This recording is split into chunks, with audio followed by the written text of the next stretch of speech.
শুরু হয়ে গেছে আমাদের চন্দননগরের জগদ্ধাত্রী পুজো। গতকাল ছিল চতুর্থী।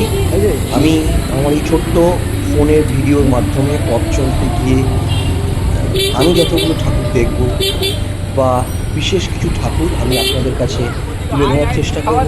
এছাড়াও চন্দননগরে এই জগদ্ধাত্রী পুজোয় প্রচুর ভিডিও শেয়ার হয়ে থাকে, সেগুলো আপনারা দেখতে পারেন। তো আমি প্রথমেই শুরু করেছি কাল চতুর্থীতে আমাদের হরিদ্রডাঙ্গা, যার এবারে 60 বছর। এই 60 বছরে তারা খুব সুন্দর আলোকসজ্জা এবং খুব সুন্দর আলপনা তাদের প্যান্ডেলে দেখার মতো। এছাড়াও আমরা তাদের যে ফাংশন হচ্ছিল সেই ফাংশনেও আমরা কিছুক্ষণ দাঁড়িয়ে দেখলাম, খুব সুন্দর সুন্দর গান পরিবেশন করলেন শিল্পী। এছাড়াও তাদের স্যাক্সোফোনের একটা প্রোগ্রাম ছিল, সেটাও খুব সুন্দর লাগলো। তো এই হচ্ছে হরিদ্রডাঙ্গার প্যান্ডেল। এখানে বিশেষত্ব যেটা, প্যান্ডেলটা যেভাবে করা হয়েছে দেখতেই পাচ্ছেন।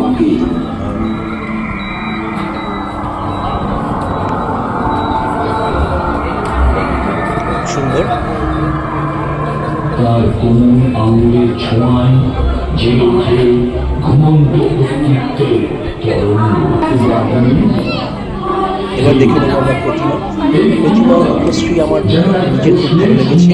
এছাড়াও দেখতেই পাচ্ছেন চালচিত্রটা অসাধারণ লাগছে এবং সবে চতুর্থী তাদের কমপ্লিট একদম সম্পূর্ণ হয়েছে। এরপর চলে যাবো আমরা অন্য পূজা প্যান্ডেলে। এই হচ্ছে আমাদের বিশেষ পুজো বারোয়ারি হেলাপুকুর ঘাট। এত ভিড় হয় এই পুজো মণ্ডপ দেখার জন্য বা এবং বিশেষত এই ঠাকুর দেখার জন্য, কারণ ঠাকুর গঠন বেশ কিছু বছর ধরে পুরোপুরি সোনার অলঙ্কারে সাজানো থাকতো, এবারে একটু তারা পরিবর্তন করেছে। আগে আমরা এখানকার আলোকসজ্জা প্যান্ডেলটা কিছুটা দেখে নিই, তারপর আমরা ঠাকুর দেখবো।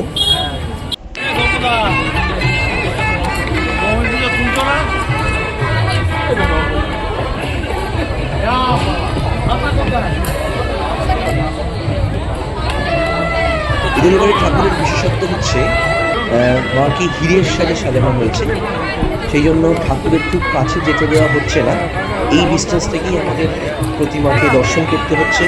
খুব সুন্দর লাগছে, খুব সুন্দর সাজ। আমি হয়তো হীরের সাজটাকে খুব ডিটেলস দেখাতে পারছি না, যেহেতু অনেকটা দূরে আছে, যতটা সম্ভব দেখানোর চেষ্টা করেছি।